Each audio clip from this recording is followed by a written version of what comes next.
I'm Tina and welcome to Lakeshore Academy. Today I am going to share a little secret with you guys about how I actually teach spelling to my son and some of the tricks and stuff that I do in order to teach spelling. And I don't do it the traditional way with, I think they say phobies and phonics and all that. I do use some of them, but I don't use all of them. And I'm going to tell you why. Because it just didn't work for my son. No matter what I did, that type of approach to spelling just did not work for my son. Now, this is not a traditional way of teaching, so I'm not saying that you have to do it this way, but I'm just doing this video so just in case you have a child that they just cannot learn their phonics to save their life. You're teaching the phonics, you're teaching all the rudiments and stuff like that.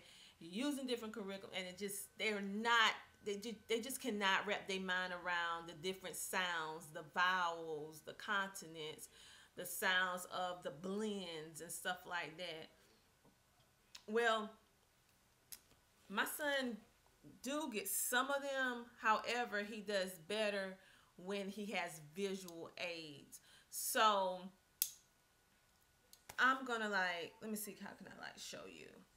First of all, what I do, if he has a reading, something that he has to read and it's very, very difficult, what I do is I copy and I paste it on WordPad, and Word, Microsoft Word, and then I enlarge it, because I notice when I make it bigger, the font's bigger, he reads it better. I always look for information that is in the bigger font versus smaller font. And if it's in the dyslexic font, that's great too. But most of the time, a lot of books are not in dyslexic font like Thinking Tree is. Thinking Tree, most of all their books is in dyslexic font mostly.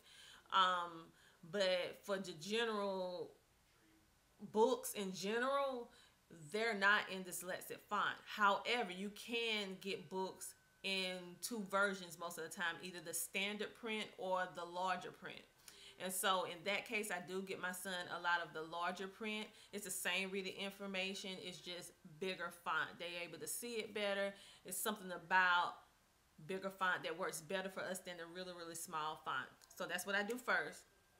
Like if it's a word that, because in our English language, we have these words that is spelled one way and sounds totally different when you speak it. So a person that has dyslexia or is learning to read, and they're very literal person, they take things from face value, it's going to be very, very difficult for them to wrap their mind around a word that sounds this way but looks a total different way. Let me say that again. It's hard for them to wrap their mind around words that look one way and sound completely different. So in that instance, what I do, I let him see the correct spelling of the word, and usually above it or below it, I write how the word sounds when you say it up under the word. Now, the way that I write the words, I don't always write it the way you would see it in the dictionary. Because you were like, well, Tina, that's nothing special because the dictionary has the word spelled out the way it sounds. I don't always write the word exactly the way it is pronounced in the dictionary. Their example of how to pronounce the word. I use clues or things that's relevant to my child, things that I know that will jog his memory. So in that case, you have to know your child.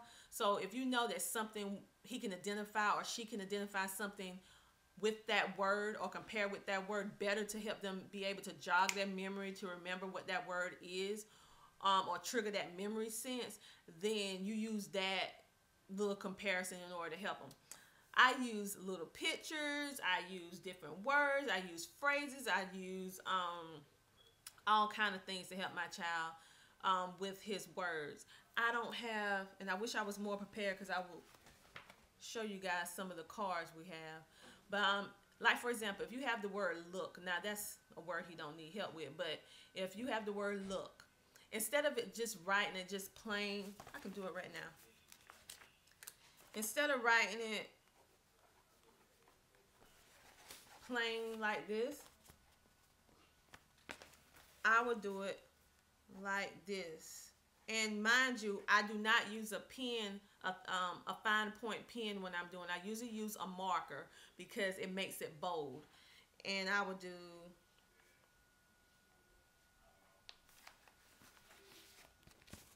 see the difference? So I would do little pictures like that. I'm going to show you an example of how my son, he had to do a Bible reading that was very, very difficult, and how we actually broke down the words to things that he was familiar with in order for him to be able to read the words more clearly and fluently. And this is an example of how I had to do it. Like, for example, we had Perez. So that's the correct spelling in the bold face, and then we did it like that. And Zariah, Aminadab, because it sound like, when you hear it, it sound like amen. So we put Aminadab because he know what men is, what men are rather, and then we just do it like that. So if you can see it, I'll just hold it. And so here in the Bible where it says Boaz, so we put bow, a bow that he recognizes, and AS for ass. So that's basically how we do it. And what I like to do along the way is that I like to put nice little sayings at the end, like you're awesome, you're doing great, keep it going. It depends on how many pages he had. Like at the end when he completed everything, I have like little notes of inspiration. I'm so proud of you, you did it, and put a little happy face. Because with a child that has difficulty with spelling and reading, they need that motivation. We need motivation to continue to homeschool. So just imagine how they feel when they're overcoming a challenge or obstacle. Now, like I said, this is not the traditional way of teaching spelling. And mind you, public school probably be like, what in the world? But I kid you not, that works for my son. And if you are one of those people, like I said, that you tried everything and it's not working, oh, hi, Faith, Family, and Fun Academy. So, that works for us.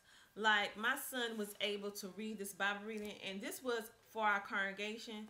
This particular Bible reading is very difficult because it's in the book of Matthew, and it talks about Jesus' history of his family. And then it started going through all the names. And I kid you not, everybody in my congregation was like, we're so proud of him. He did so good. I can't even say those words. And he has dyslexia. I can't even say those words. So he did. I was so, oh my goodness. Me and my husband was so proud of him that he actually did it. And then he did it so well. So if you have a child that no matter what you do with traditional spelling, trying to teach them how to spell and it's not working, maybe that'll work. And another thing that we do is I have my son look for patterns. When he look at a word, I tell him to always first look for the small, if he notice a smaller word within the big word, and sometimes you have more than one, it depends on how long the word is, remember that. And he's good with numbers, so I have him remember how many letters are in the word because he's really, really good with numbers. So if you have a child that's really, really good with numbers, you can use the number system with them. And then if I see things that have patterns like double R's, two O's, smaller word within the big word, the beginning and the end letter. When he starts spelling, I tell him, first of all, listen to the way the words sound. If it's a mirror, I say, well, you already know what the beginning letter is. What's the beginning letter? He'll say M. I say, well, what's the next letter? I'm getting a message. I'm sorry, y'all. I said, what's the beginning letter? And he say M. What's the last letter? R. And I said, I'm going to give you a clue. Mirror has 3 R's in it. but you're gonna have to figure out where those R's go. You already know where one goes, so we got to figure out where the other two go. And then, kid you not, filled it in, not writing it, just standing up talking to me like we all talk about mental math.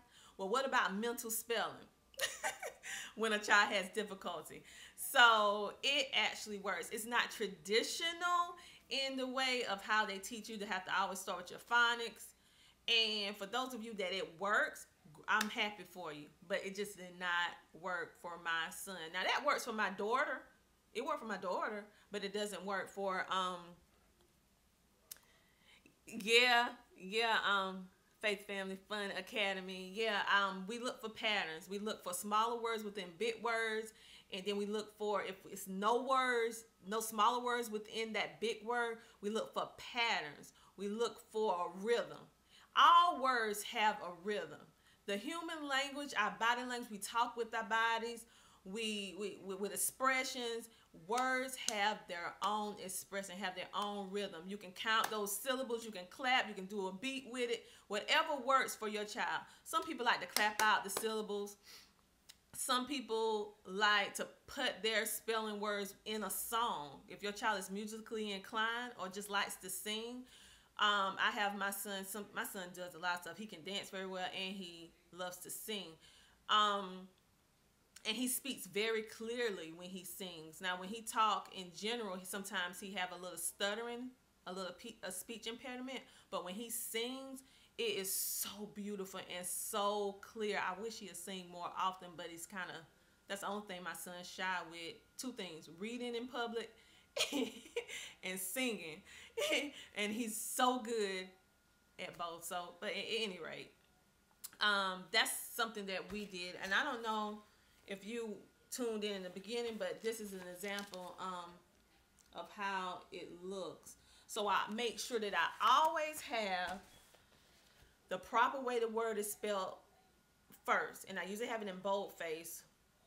And then either above it or below it, I have the way the word sounds when you say it. It's not necessarily the way it is in the dictionary, the way they say pronounce it. I make sure I have things that I know my son can identify with this particular word that will click his memory to remember, to recall what the word is. So what my son used as a recall mechanism could be different from what your child would use, but you know your children, you know your individual children, you know what would trigger their mind and stuff. So I might have to try that. I have a son who is not picking up on spelling. My son has ADD or ADHD. He has dyslexia. He has high functional autism, and he has dysgraphia. He has all of these: dysgraphia, dyscalculia, dyspraxia. Just to go over, I did another video about all the dys. But basically, what dysgraphia is, in case you don't know, they're just dealing with your writing and trying to put your thoughts on paper. You have difficulty. It's like a break in between how you express yourself with words and how you put it down on paper. It's a disconnect, so to speak. Like my son is very, very expressive, but when it comes down to paper, the dyslexia and dysgraphia puts up a little wall. That's why we use the dyslexia app on Apple Store, where he can actually say what he want to say to the app, and it actually writes it out for him, and he's able to see it, and he feels so much better. And he uses it all the time, and he's doing really, really well with that app. It's on the Apple Store with an iPad, or if you have an iPhone or whatever. Yeah, it's very, very, very good. Let's see. We use a recorder to let him record different things. I love audiobooks for that particular reason too. But he is doing very, very well with the untraditional approach to spelling. Another thing that I use is foam letters, Play-Doh, hands-on activities that he can actually, dry erase board with the marker. When he's spelling, I let him write things out on dry erase board. I let him feel the words, see the words, because when children are handling the words, they usually grasp onto it better and hold on to it, because they're able to, they're using all their senses, so to speak. They're using their brain, they're using their scent, they're using their eyes, they're using their hands, they're making and molding the words, so it's impression in their mind, like, okay, when I spell this word, this is the way it feels in my, this is the way it looks. They can remember all that. So and he loves working with his hands, so I always try to incorporate stuff like that with him. But like I said, my approach to spelling is totally untraditional. But I wanted to share it with you guys, and I was kind of like, I don't know if I'm going to share it, because they were like, what in the world is she doing? But I said, you know what? In case there's a mom or a dad or whomever homeschooling their children, or even if they're in public school and they're having trouble with spelling, maybe this will work for them. It's worked for my son. He's untraditional when it comes down. He has an untraditional approach to different things.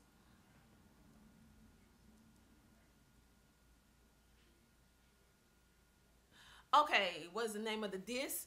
Okay, it's dyslexia, which is a reading disability, but it also centers around writing and spelling as well. It's dealing with comprehension too, with that. It's dysgraphia. Dysgraphia is dealing with writing.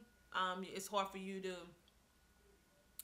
convey what you're thinking and writing it on paper, conveying your true thoughts on paper because of the disconnect with like spelling or comprehension, or just you can't find the right words. They have a hard time finding the right words to express themselves when they're on paper.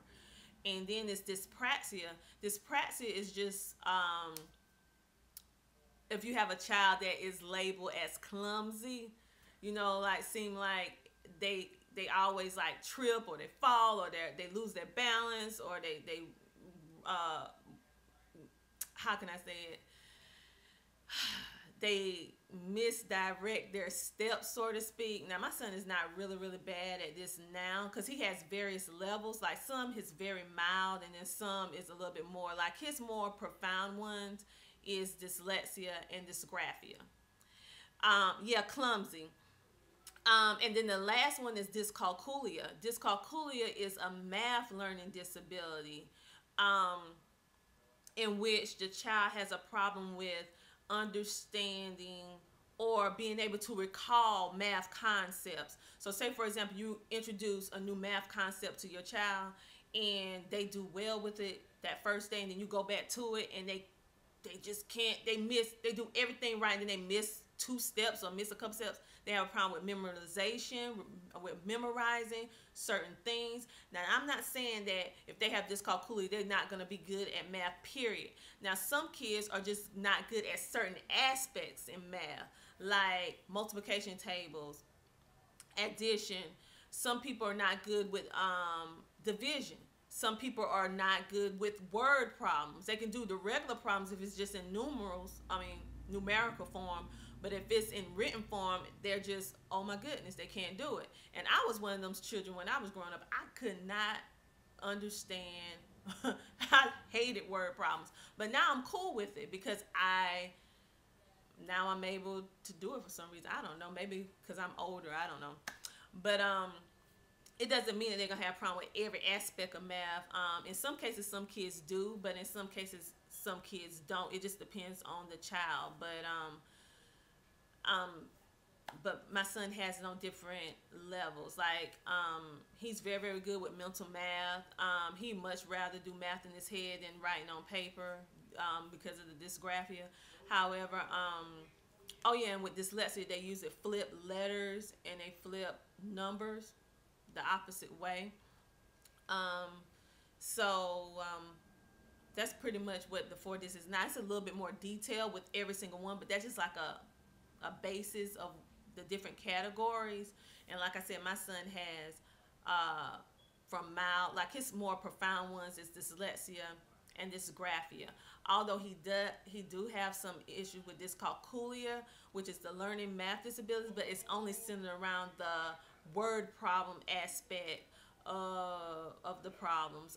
He does very well with word problems when they're orally given to him, but when it's written independently, he has to do it. it's difficult for him. But if I can give him a problem orally and say, okay, if you need this, and read the problem out, he can do it. So I don't know why is that, but anyway, the mind is something. So but at any rate, and the dyspraxia, like I said before, is just basically dealing with hand-eye coordination. The children are usually typically labeled as clumsy. Like you said, they're typically labeled as being clumsy. They lack coordination. They tend to get hurt a lot. They tend to fall or run into things. They do a lot of misstepping. My son, when he was younger, he did that a lot, but now not so much so. So it's very, very seldom that happens with him on that aspect, but it's very, very slight. But the his profound ones is dyslexia and this graphia. But I hope this.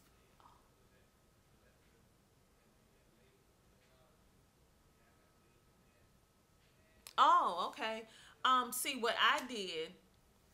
Um, I took my child to uh, I don't know what they call those people. My mind just went blank. I'm so sorry. But it was a place centered around child development, and um I remember the name being the University of South Carolina Pediatric or Psychology. I can't remember right now, but if I can find the paperwork, I'll let you know. And they did a series of different tests, and most of them was timed, and they asked them different questions, and it was written, and it was a whole variety of different little segments of things that they did. And that's how I found. Well, I always had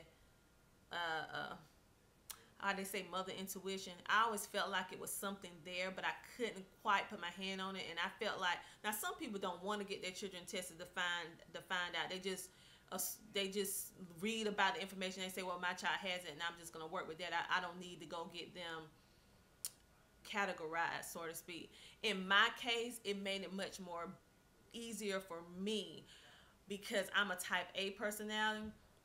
And in order for me to even wrap my mind around stuff, I need concrete proof. So because I felt like I needed to know in order to better help my son. Even though I knew he had these different symptoms, but I just needed to know for sure. And so that's how I found out. However, had I known what I know now, because it's super duper expensive, he got his for his testing for free. Sometimes you can actually go to the school.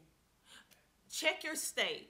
This is how I actually got mine done for free. And I'm finna tell you right now, this is the longest video I have ever had because I want to help you. What I did, I checked my state's requirements. Usually with the law, with the No Child Left Behind Act, is certain things that entitles even homeschoolers to the same thing that a public schooler can get. But every state varies, so you'll have to check your particular state. But in some cases, they will allow your homeschooling in order to be tested. Now, sometimes you actually have to take your child not to the school and actually let them go with the psychiatrist and the therapist and all the different people that do all those testings. They have to go through a series of tests, and it usually take a couple of days. You have to actually take them physically to the school. In my case, I was able to get private. My insurance allowed me at that time to get private screening. In some cases, you can get private screening. It just depends on your state. And what I did here in South Carolina, I don't know if it's just my state or it's all over. So you're going to have to check on this.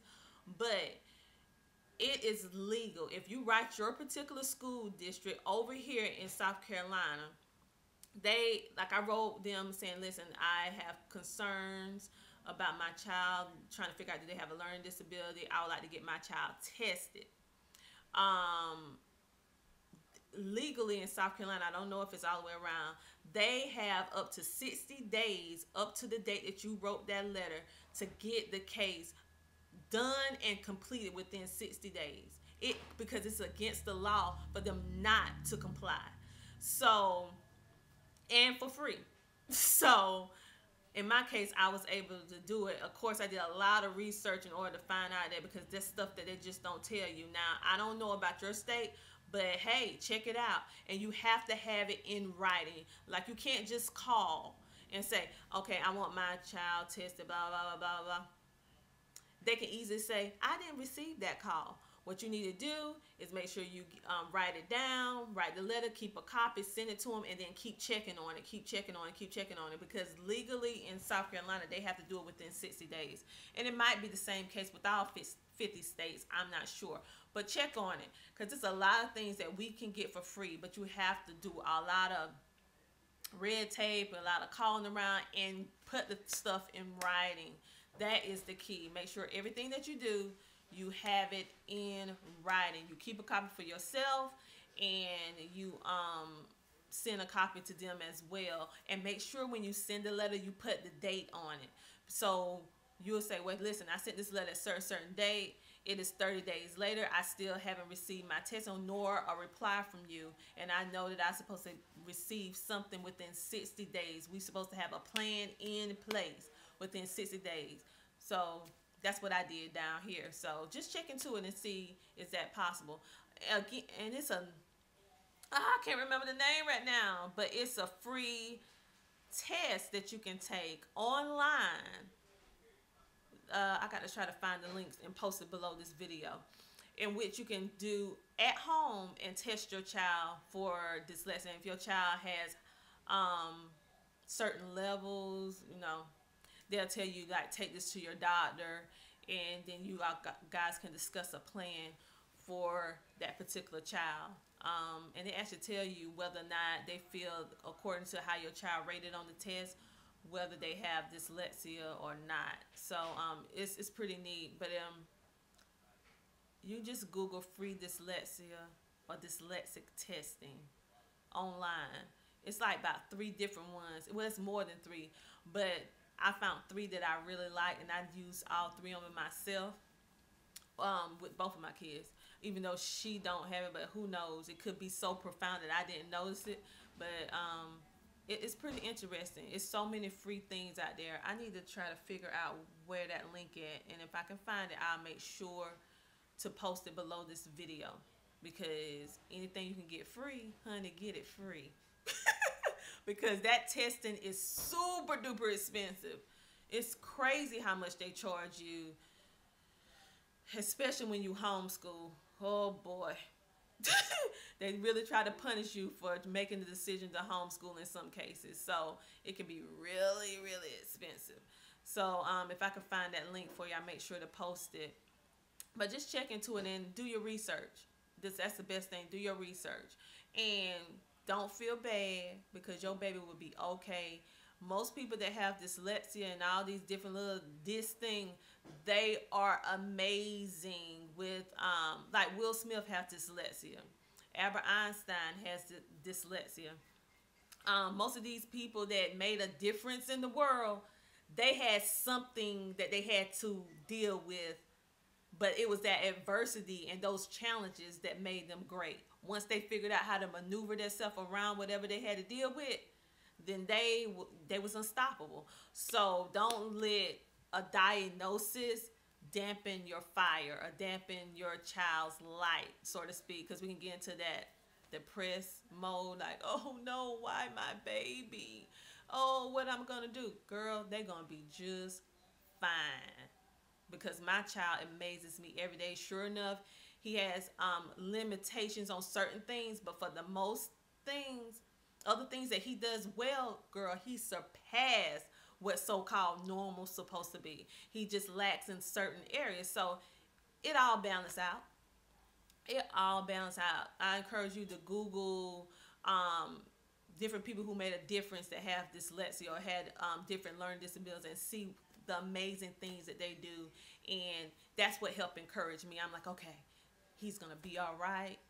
Everybody always tell me how great he is and stuff like that. He's going to be just fine. And if he got ADHD and need to move around, let him move around. My son told me he want to be a fitness instructor. And I said, you know what? Or a fitness trainer. And that would be a great thing for him to do because he loves moving. So, hey, get a profession, have your own business moving around and get paid to do what you like to do. So they will be just fine.